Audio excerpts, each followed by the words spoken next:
உலக தமிழர்களை ஒரே இடத்தில் சந்திக்க வேண்டுமா?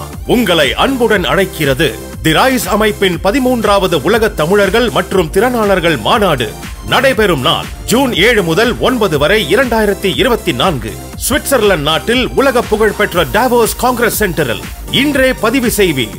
www.tamilrise.org. தொடர்புக்கு 9150060032.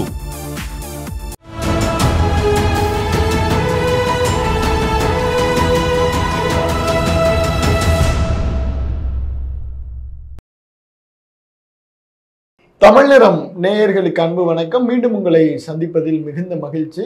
இன்றைக்கு நம்மிடையே ஃபாதர் ஜெகத்கேஸ்வர் அவர்கள் இணைந்திருக்கிறார். வாருங்கள் நேயர்களே, ஃபாதர்கிட்ட பேசலாம். வணக்கம் ஃபாதர். வணக்கம் ஃபாதர், சமீபத்தில் உதயநிதி அவருடைய சனாதனம் குறித்த பேச்சு சர்ச்சையாயிடுச்சு.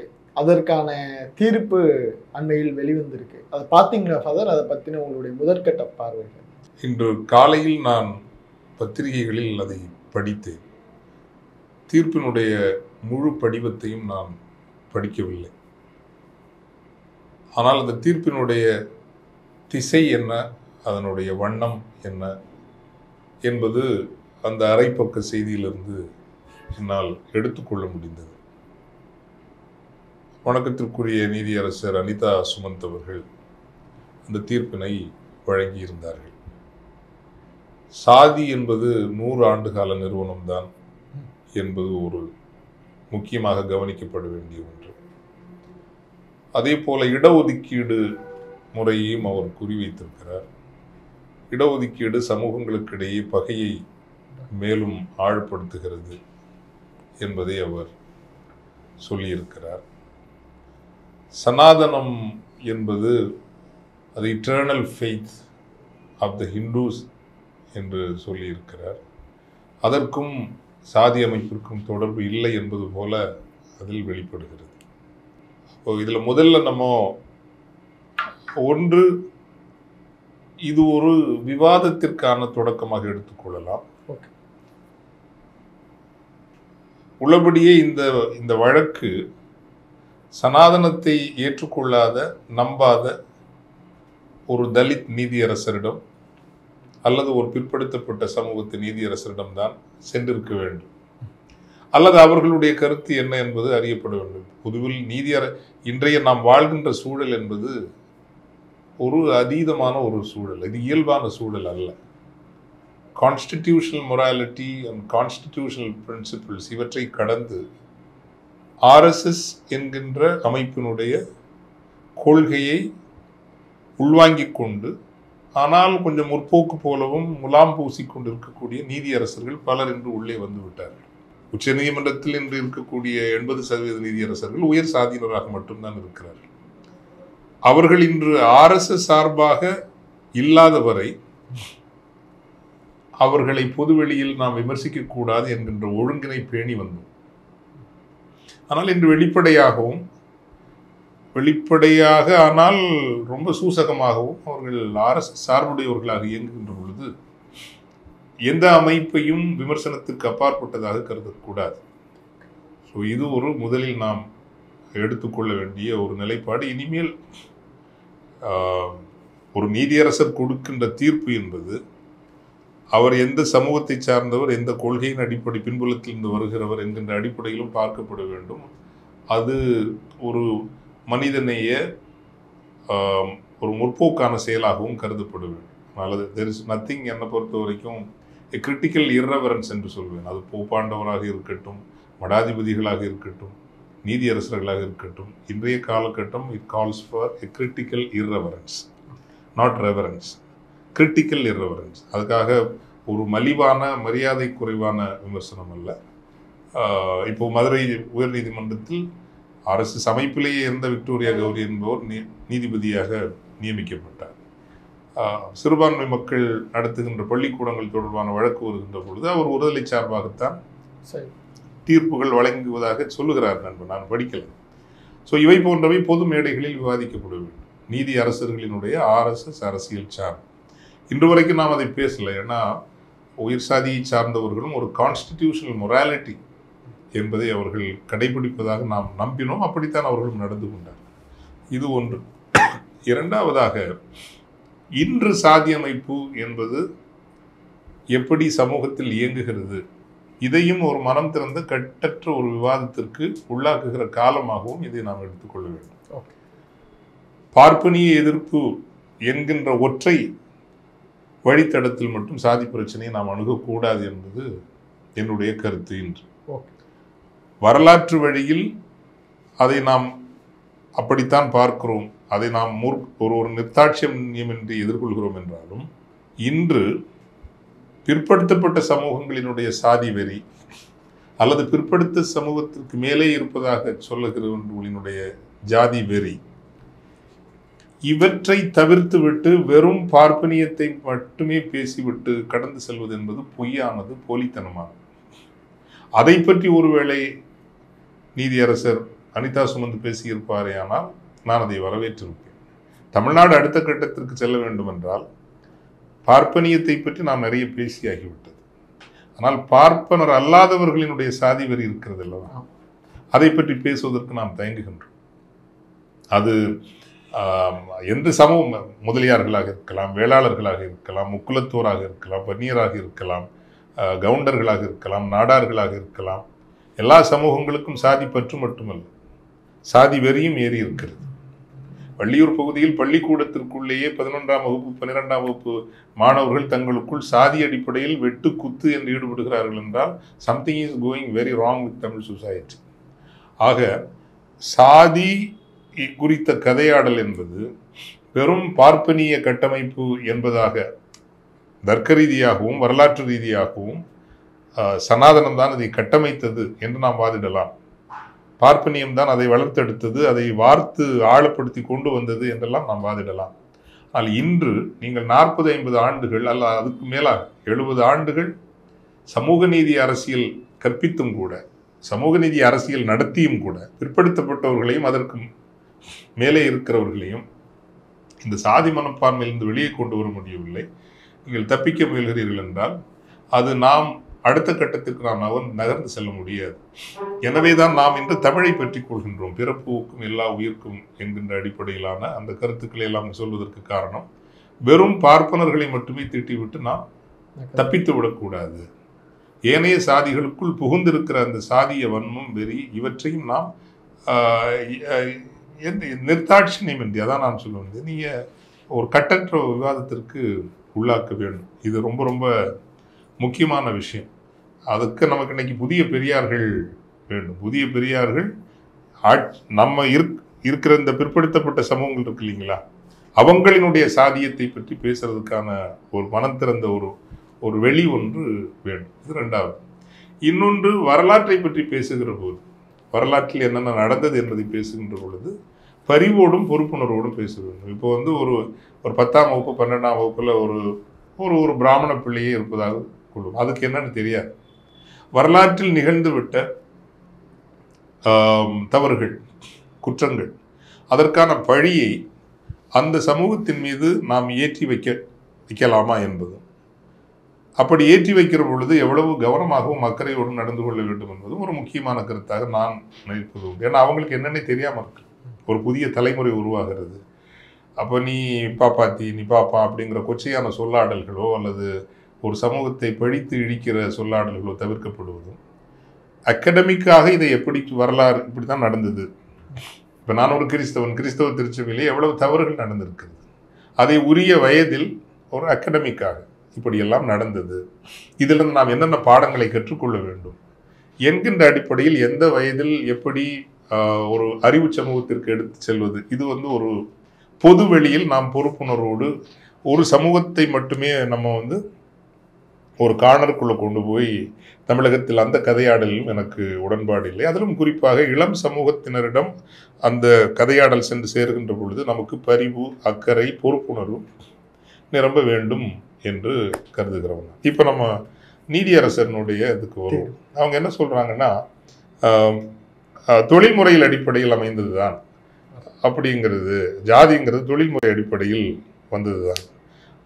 நீதியரசர் அவர்களுடைய கணவர் திரு சுமந்த் அவர்கள் அடிக்கடி தொலைக்காட்சிகளில் வருவார்கள். நல்ல மனிதர், நல்ல நண்பர். ஆனால் அவர் RSS சார்புடையவர். அவருடைய கருத்துக்கள் எல்லாம் RSS சார்புடைய கருத்துக்களாகத்தான் இருக்கும். எனவே ஒரு குடும்பமாக அவர்கள் RSS சார்புடையவர்கள் என்று நாம் கருத ஒரு தர்க்கம் இருக்கிறது. ஏனென்றால் அவர் தன்னுடைய தனிப்பட்ட கருத்துக்களையும் வெளிப்படுத்துவதாகத்தான் அவர் சொல்லியிருக்கிறார். தொழில்முறை சமூகமாகத்தான் தமிழ் சமூகம் இருந்தது, ஆரிய சமூகம் அப்படி இருக்க. இதில் இங்கதான் ரொம்ப முக்கியம். தொழில்முறை சமூகமாக இருந்த தமிழ் சமூகத்தை சாதிய சமூகமாக கட்டமைத்தது சனாதனம் தான். இதுதான் நமது குற்றச்சாட்டு. சாதியின் பிறப்புன்னு சொல்றாங்கல்ல, தொழில்முறையாக இருந்தது. அந்த தொழில்முறையாக இருந்தது இன்றைக்கு சாதியாகிவிட்டதுன்னு சொல்றாரு இல்லைங்களா. நான் குற்றம் சாட்டுகிறேன். தமிழ் சமூகம் அடிப்படையில் தொழில்முறை சமூகமாக இருந்தது, பிறப்போக்கும் எல்லா உயிர்க்கும் என்று அது சொன்னது. அப்படி இருந்த சமூகத்திற்குள் 100 வருஷம்னு சொல்றாருல, 3000 வருஷம் ஏறக்குறைய. நீங்க இந்த சாதியினுடைய வயதுங்கிறது ஏறக்குறைய 3000 வருஷம். ரிக்வேதம் தான் இதை இன்ட்ரடியூஸ் பண்ணுது. ரிக்வேதம் ஜாதி அமைப்புகளை இன்ட்ரடியூஸ் பண்ணுது. மனுஸ்மிருதி இதை வரையறுக்கு. மனு தர்மம்னு சொல்றோம் இல்லைங்களா. இப்போ மனு தர்மத்தை இவங்க நிராகரிக்கிறாங்களா? மனு தர்மத்துக்கும் சனாதனத்துக்கும் சம்பந்தமே இல்லை அப்படின்னு அவங்க சொன்னாங்கன்னா சரி, ஓகே. ரிக்வேதத்துக்கும் சனாதனத்துக்கும் எந்த தொடர்பும் இல்லைன்னு நீதியரசர் சொன்னாருன்னா நம்ம ஓகே, அவங்க நியாயமாக சொல்கிறாங்க. அது வெளிப்படையாக சொல்லுவாங்களா? சொல்ல மாட்டாங்கல்ல. உங்கள் ரிக்வேதமும் மனு தர்மமும் ஏன்னா மனுஸ்மிருதி தான் இதை சாதி அமைப்பு 2 அடிப்படைகளை வரையிறது ரொம்ப முக்கியம். கர்மா தர்மா. இதில் இவங்க சொல்கிறாங்கல்ல, தொழில்முறையாக இருந்த பிரிவுகள் குயவன் கலம் செய்யும் கோவே என்று குயவனையே கொண்டாடிய கணியன் கூட ரசிச்சு கணியன் பூங்குன்றன் கணிக்கின்ற தொழிலை செய்தவன்.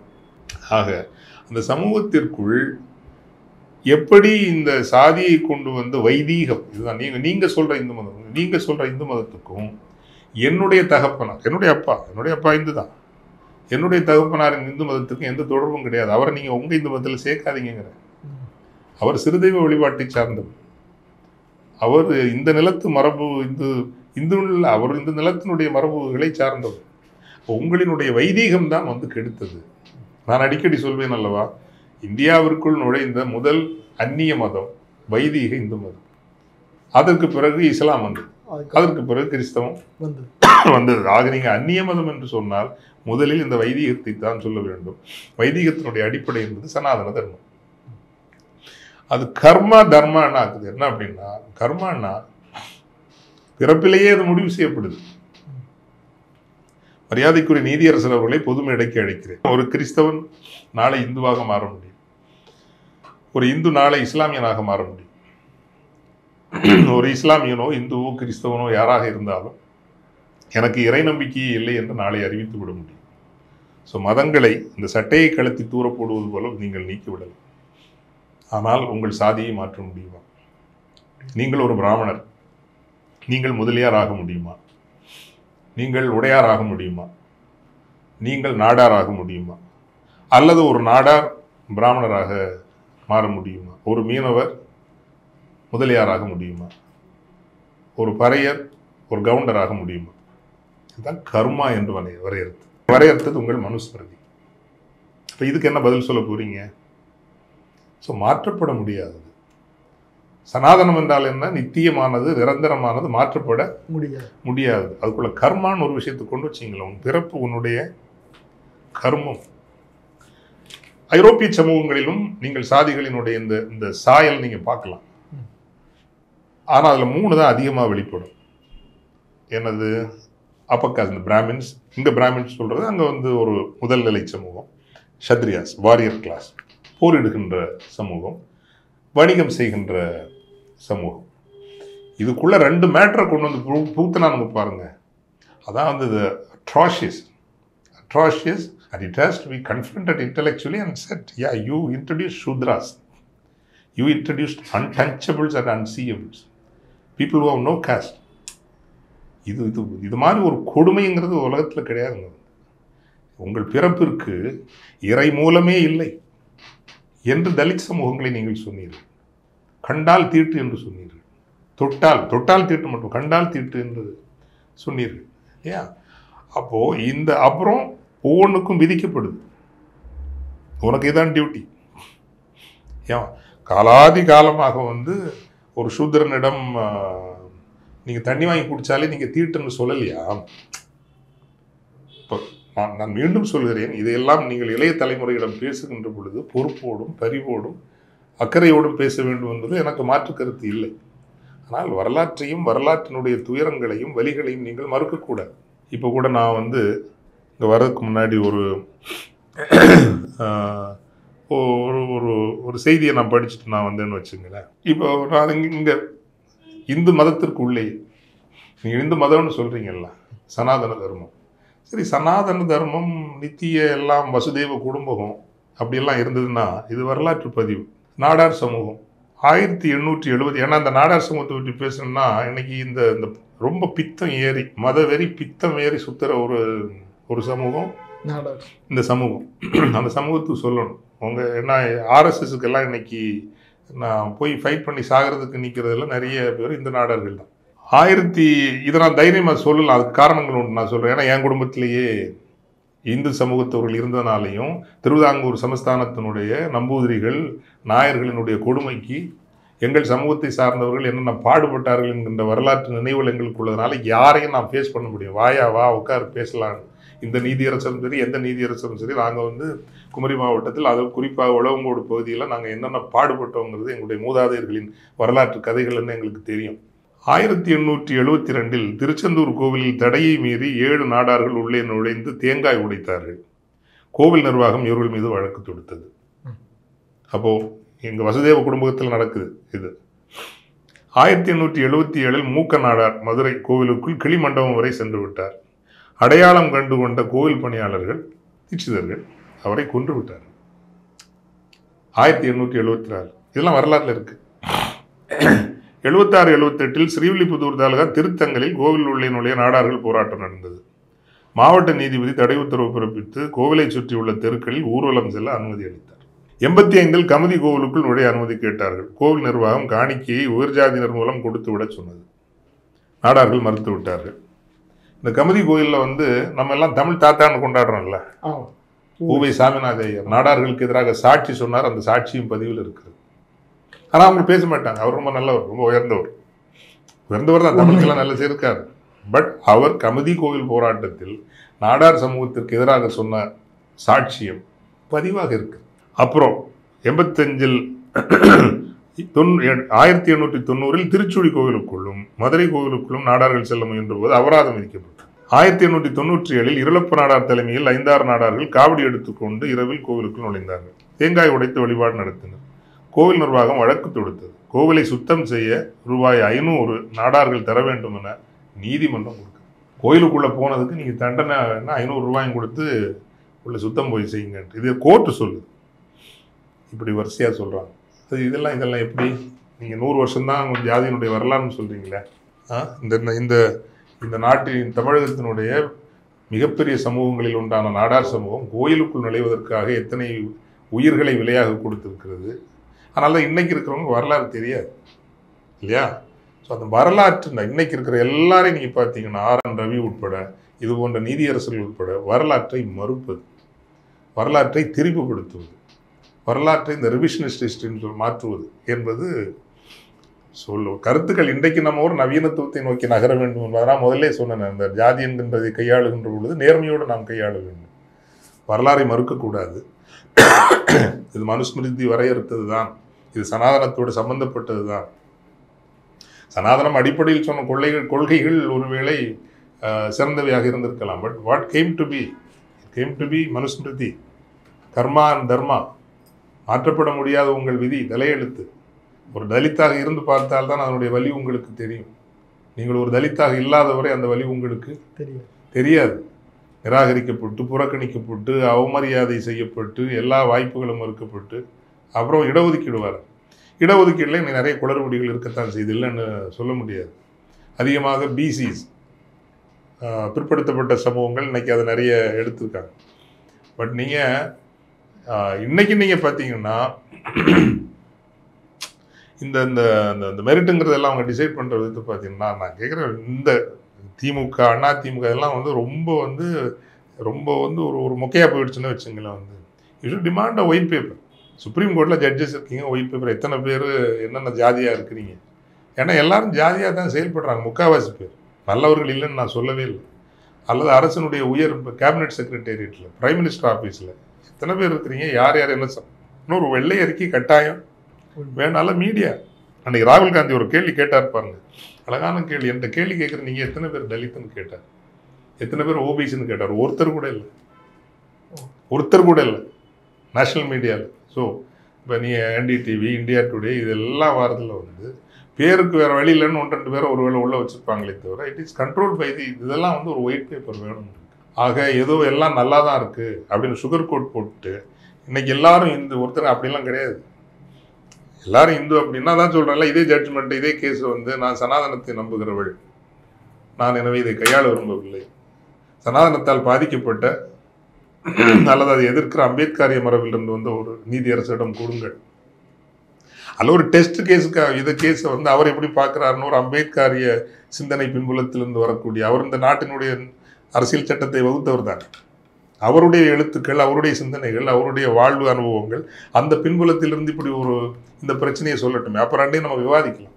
ஆக இது நீதிமன்றங்களில் இருந்து கொண்டு தங்களுக்கு தரப்பட்டு இருக்கிற விமர்சிக்கப்பட முடியாத அதிகாரத்தை பயன்படுத்தி கொண்டு இப்படியான தீர்ப்புகளையோ கருத்துக்களையோ அறிவுரைகளையோ சமூகத்திற்கு சொல்வது ஏற்றுக்கொள்ளப்பட முடியாது.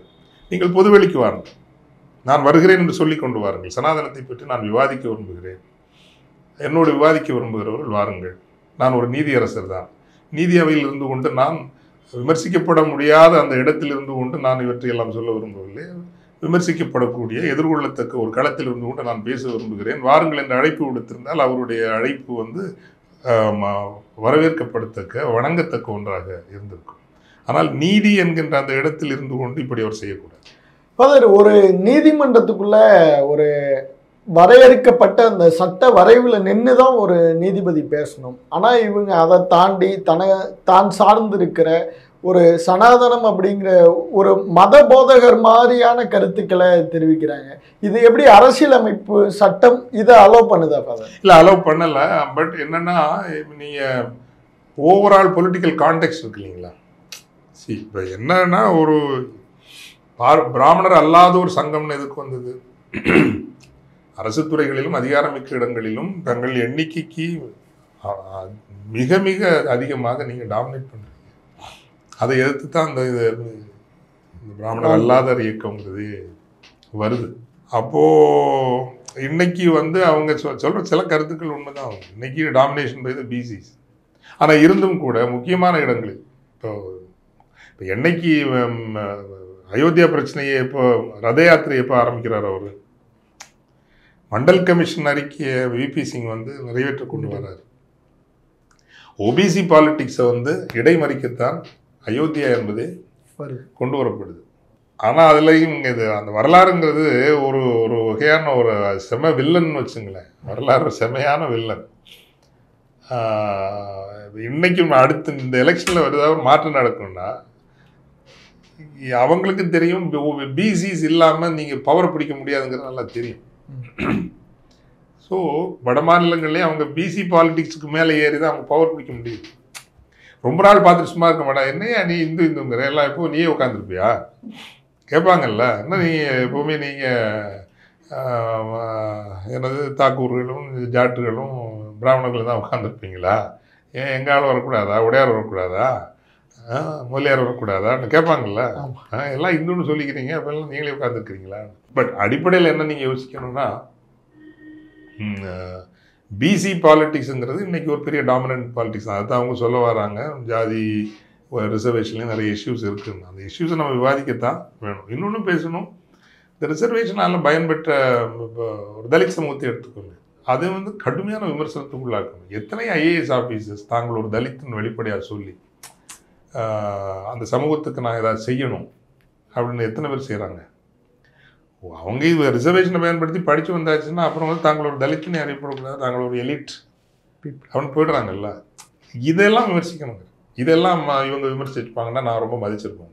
அதை நான் சொன்னேன்ல, அதாவது பிராமணர்களினுடைய சாதியத்தை விட இடைநிலை சமூகங்களின் சாதியத்தையும் விளிம்பு நிலை சமூகங்கள் இடஒதுக்கீட்டை பயன்படுத்தி கொண்டு வருகிறவர்கள் அந்த சமூகத்திற்கு திரும்ப என்ன செய்கிறாங்க, ஒரு ப்ரிஃபரன்ஷியல் ஆப்ஷன் இருக்குதா, நம்ம மக்கள் இவ்வளவு கஷ்டமாக இருக்காங்களே, 1000 வருஷமாக இவ்வளவு சிரமப்பட்டிருக்காங்களே, அந்த சமூகத்துக்கு நம்ம எல்லாம் சேர்ந்து ஏதாவது செய்யணும். இன்னைக்கு டெஃபினட்டாக நம்ம தமிழ்நாட்டிலேயே மினிமம் ஒரு 100 ஐஏஎஸ் ஐபிஎஸ் எல்லாத்துலேயும் இருப்பாங்க. அத்தனை பேரும் சேர்ந்து சம்பளத்தில் ஒரு 10% நம்ம போடுவோம்.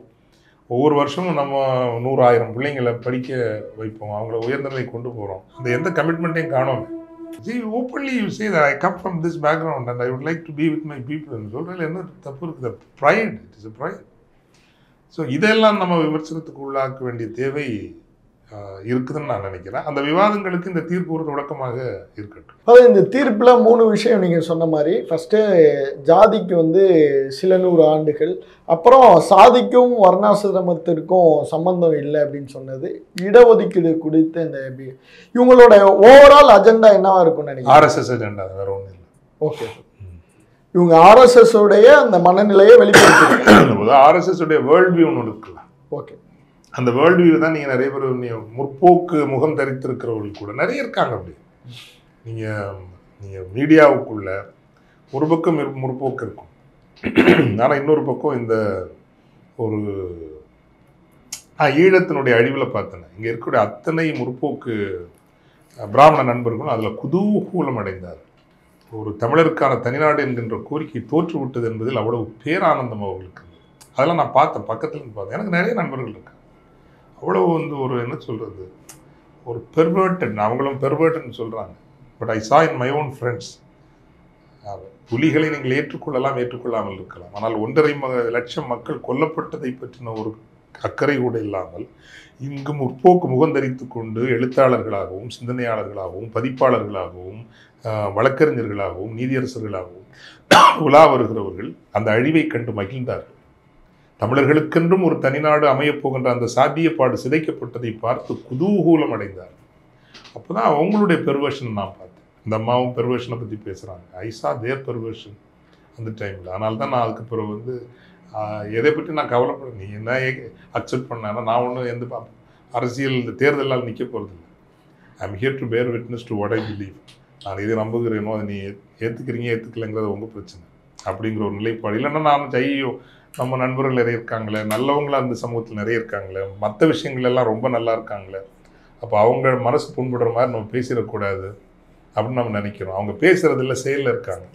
நம்ம பேசுகிறவங்க செயலில் எல்லாரையும் அணைச்சி தான் கொண்டு போவோம், யாரையும் ஒன்றும் பண்ண மாட்டோம். ஸோ அந்த ஈழ அழிவின் போது நான் எல்லாருடைய முகங்களையும் நான் பார்த்தேன். நன்றி சார். உலக தமிழர்களை அழகின் உச்சமான சுவிட்சர்லாந்தில் சந்திக்க ஓர் அரிய வாய்ப்பு. தி ரைஸ் அமைப்பின் 13வது உலக தமிழர்கள் மற்றும் திறனாளர்கள் மாநாடு நடைபெறும் நாள் ஜூன் 7ஆம் தேதி முதல் 9 வரை 2024 சுவிட்சர்லாந்து நாட்டில் உலக புகழ் பெற்ற டாவோஸ் காங்கிரஸ் சென்டரில். முன்பதிவிற்கு www.tamilrise.org, தொடர்புக்கு 9150060032.